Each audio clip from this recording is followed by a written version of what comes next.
ये जो रामपुर शहर है, इसको नवाबीन ने बसाया था और इनको बसाने वाले मुस्लिम्स में कौम थी पठान, जो आज की डेट में आप देखते हैं जो अफगानिस्तान है, ये पूरी बेल्ट जो थी आज बहुत सा पोर्शन उसमें पाकिस्तान में भी है। उस जमाने में इंडिया पाकिस्तान का कोई वो नहीं था। तो जब इन लोगों ने इसको बसाया तो इन्होंने वहां से बहुत से फनकारों को, फनून लतीफ़ा जानने वालों अपनी रियासत में लाए।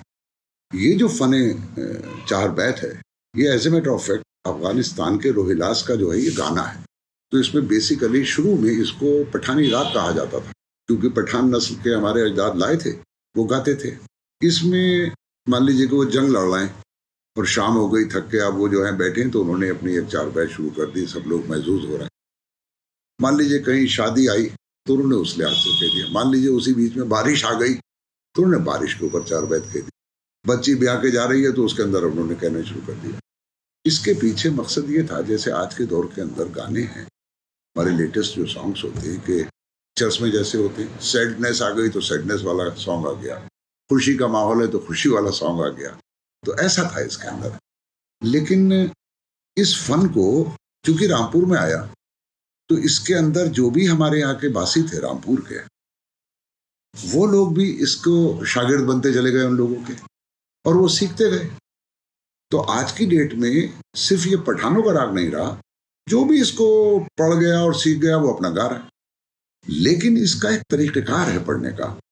एक तो ये कि जो ये दफ बजाया जाता है, क्योंकि इस्लामिक सॉन्ग था, तो हमारे यहाँ जो एज ए मुस्लिम, ये हमारे यहाँ जो हमारे बड़े बुजुर्ग गुजरे हैं इस्लाम में, हमारे नबी अकरम सल्लल्लाहु अलैहि वसल्लम, उन्होंने हमें एक तरफ के दफ बजाने की इजाज़त दे रखी है।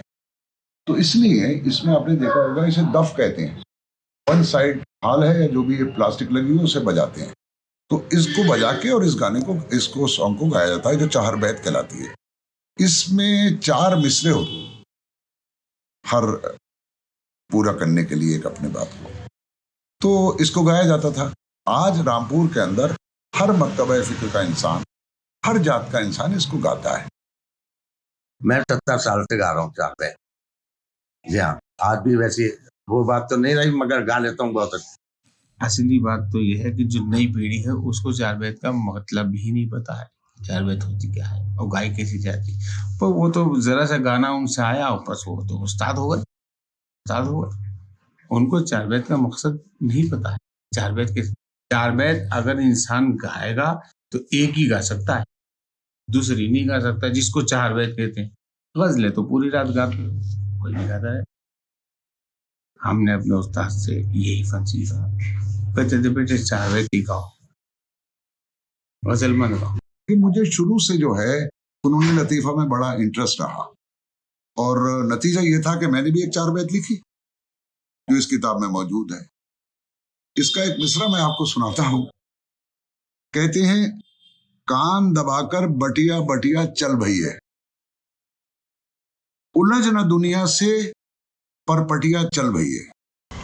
कान दबा कर बटिया बटिया चल भैये, कान दबा कर बटिया बटिया चल भैये, कान दबा कर बटिया बटिया चल भैये। अरे कान दबा कर बटिया बटिया चल भैये, उलझ न दुनिया से परपटिया चल भैये, कान दबा कर बटिया बटिया चल भैये, कान दबा कर बटिया बटिया चल भैये। अरे लंबा सफर है, राह कठिन और मंजिल दूर, क्या मालूम कहाँ हो हिम्मत चकनाचूर, क्या मालूम कहाँ हो हिम्मत चकनाचूर। अरे चलते चलते थके नींद आएगी जरूर, और सर पर रख ले अपनी खटिया चल भैये, कान दबा कर बटिया बटिया चल भैया, कान दबा कर बटिया बटिया चल भैये। अलग अलग अखाड़ों के पढ़ने में भी कोई फर्क होता है, तरीके में भी फर्क होता है? हाँ हाँ, तरीके में फर्क होता है, किस तरह चार का? वेदों में भी फर्क होता है। वो मतलब बहुत सारे लोग जो है अपनी बैर अलग बना के गाते हैं, बहुत सारे एक साथ मिलके गाते हैं। जैसे टोंक में एक साथ मिलके गाया जाता है, तो वहाँ कुछ जरा सा ये प्रॉब्लम है कि समझ में नहीं आती। जब हमारे यहाँ रामपुर में मीर चार वेद गाता है, गाने वाला जो मीर होता है वो गाता है, और टोंक में जो चार वेद गाई जाती है वहाँ सारा पूरा अखाड़ा मिलके गाता है। तो इसलिए उनकी बात समझ में नहीं आती कि क्या कह रहे। बात वो अच्छी है तो समझ में आए कि क्या कह रहा, शायर ने क्या कहा, गाने वाले ने क्या कहा। जैसे अभी हजरत ने बताया, इन्होंने कहा कि 8-10 अखाड़े हैं, और आप कह रहे हैं कि अपनी पहचान के लिए कई बार बहर अलग होती है और चार बैत तो अलग हो ही सकती है। तो वो बहर अलग करना अखाड़े की रवायत के हिसाब से तय होता है या हमें अलग करना है? ना ना ना, जैसा गाना होता है। जैसे गाना होता, जैसे जैसे कलाम होगा वैसी उसकी बहर होगी।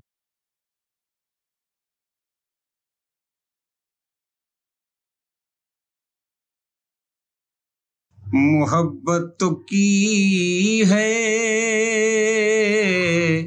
निभा ना सकोगे, मोहब्बत की है निभा ना सकोगे, मोहब्बत की है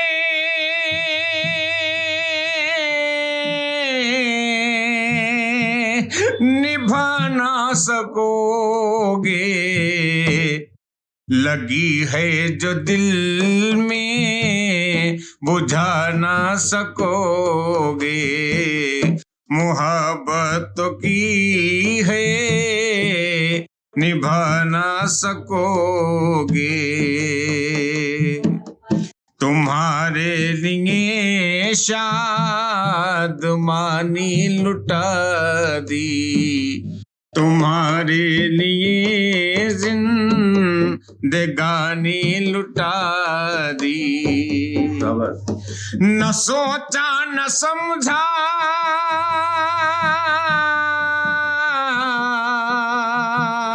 अरे जवानी लुटा दी, वफाएं हमारी भुला ना सकोगे, मोहब्बत की है निभा ना सकोगे।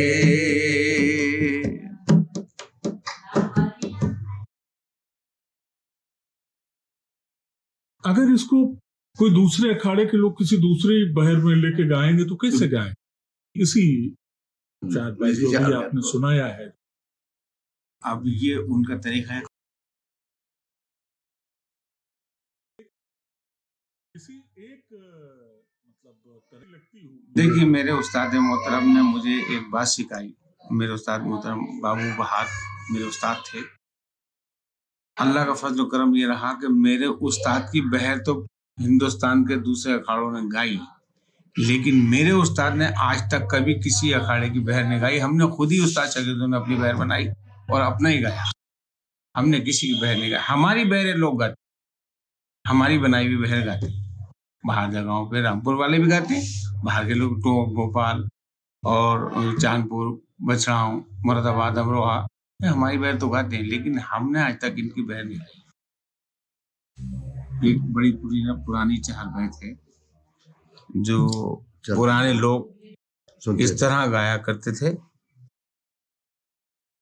बल खाए हुए हो रे काकुल की तरह आजो, बल खाए हुए हो रे काकुल की तरह आजो, बल खाए हुए हो। ये है पुराना ढंग। इसमें लोग, पुराने लोग इस ढंग में गाया करते थे, लेकिन अब हमने इसकी बहर को चेंज कर, काकुल की तरह आज बल खाए हुए हो रे काकुल की तरह आज बल खाए हुए हो, काकुल की तरह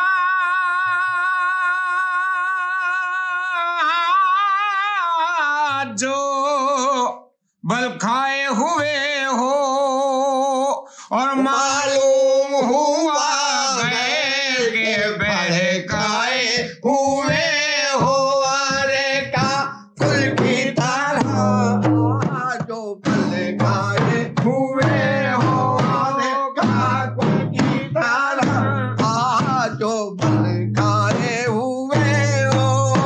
जाना नहीं रहने का सदा एक जमाना, आज और है कल और नहीं इसका ठिकाना, रे आज और है कल और नहीं इसका ठिकाना हो जाएगा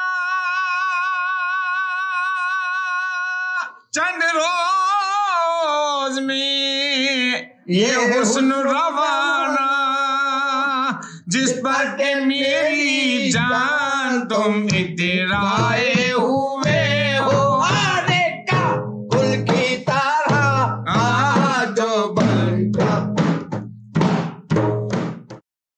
सुनने वाले बड़ा खुश होते थे चारबैत से। हमारे रामपुर के तो बहुत ही खुश होते हैं। आज भी जहाँ चारबैतें हो जाती हैं वहाँ जुम लग जाता है। और बहुत बड़ी चारबैतें, बड़े बड़े मतलब टोन गोपाल इन सब से बुलाया जाते हैं। बाजा जो जलसा भारी कराता है वो बुला लेता, नहीं तो हमारी पार्टी तो होती है। यहाँ 6-7 पार्टियां आ जाती हैं, 8 पार्टियां, 5 पार्टियां, जो जितनी भी गुंजाइश होती है। हम कोई पैसा किसी से नहीं लेते हैं हमेशा। आज ऐसा हो गया कि हमें पैसे मिलने लगे हैं जो पब्लिक देती है। वैसे हम किसी से पैसा नहीं लेते हैं। हमारा यूनिवर्सिटियों में प्रोग्राम होते हैं, अलीगढ़ यूनिवर्सिटी है, दिल्ली में है, ये लखनऊ यूनिवर्सिटी में मतलब प्रोग्राम हमारे होते हैं। 70-80 हज़ार रुपये हमें मिलते हैं। हमारे प्रोग्राम 10-12 आदमी जाते हैं हमारे प्रोग्राम। हमारे अखाड़े हैं यहाँ। अड्डा जो है कमर उस्ताद का अखाड़ा है, एक बाबू बहार साहब का अखाड़ा है, वो ये बैठे हैं। एक बज़्म कमर का अखाड़ा है, मैं बैठा हूँ। अहमद याही में वो खलीफा हूँ उसका। ये जबर का उसके बाबू बहार के खलीफा हैं, और कमर उस्ताद के साहब खलीफा हैं। और कौन सा अखाड़ा बताइए? हाँ वो बता दिया। तरफ जियाई उसके खलीफा वो बैठे हैं, एजाज खान। और इसी तरह से हमारे यहाँ 10-12 अखाड़े हैं। और वो जो बुलाता है जिसको, वो 4 अखाड़े, 2 अखाड़े, तो अपने चले जाते हैं। That is a deletion of there. इसे कहते नहीं है कि इनके दिलो दिमाग की जो फिक्र है ना, वो इसको अपने एक्शन से भी बताते हैं। ये बहुत जबरदस्त फन है, वेरी एक्सट्रीम फन मैं ये कह सकता हूँ। और ये जिन जमाने का है, उस वक्त प्रभात जी का एजुकेशन थी। बात गौर से सुनिए, ना कोई डायरेक्टर था, ना कोई प्रोड्यूसर था। दे वर ऑल सो क्लेवर और सो इंटेलिजेंट कि उन्होंने हर चीज को अपनी जो लेखनी लिखी और जो पुराने इसके अंदर चारबैतें लिखी गई, तो उनका एक अंदाज था। वही मैं चाहता हूँ। बरसात हो रही है, हल्की बारिश पड़ रही है, तो साफ पता चला नवाब रामपुर की भी इसके अंदर 4 बैत है। वो नवाब रामपुर ने 4 बैत लिख दी। यही उनकी 4 बैत है, लोग पढ़ते हैं। जहां बारिश हुई तो उन्होंने कहा भाई बरसाती पढ़ दो, उसको कहते हैं बरसाती, तो उसे पढ़ दिया। अब कोई किसी की जो है लवर थी, उसकी याद आ गई तो उसने उस पर पढ़ दिया। मतलब इसमें बड़ा अच्छा फन है। लेकिन आज जो 4 बैत का फन है, उस 4 बैत के फन को नए जो पीढ़ी गा रही है, वो उसको बर्बाद कर रहे हैं, उसको आबाद नहीं कर रहे हैं। वो उन्होंने गजलों में ढाल दिया उसको। 4 बैत एक होती है, उसके बाद फला गजल सुना दो, फला गजल सुना दो। 4 बैत गा रहा हो तो फिर 4 बैत ही गाओ, उसमें गजल क्या काम है। लेकिन आज लोग 4 बैत कम गाते हैं, गजल ज्यादा, क्योंकि उनको सिखाने वाले उस्ताद ही नहीं है, और ना ही आज सुनने वाले लोग हैं। जैसे हमारे जुबैर खान साहब बैठे हैं, इनको सुनने का शौक भी है, सुनने का भी शौक है। अब इन जैसे लोग तो नहीं हैं, वैसे लोग ज्यादा हैं। तो ये नई उम्र के, नई पीढ़ी के, वो पुरानी 4 बैत को क्या जाने। जो पुरानापन है 4 बैत का, वो खत्म हो रहा है। हाँ, पुराना जो है 4 बैती पठानी राग है, ये उस हिसाब का राग तो नहीं रहा। कुछ ही लोग रह गए ऐसे पुराने जो पठानी राग तना गा रहे हैं। नहीं तो इसको ऐसा कर दिया, गजलों का जैसे प्रोग्राम हो गया, गजले गाने लगे, 4 बैत गा रहे हैं, उसके बाद गजलें शुरू कर दी।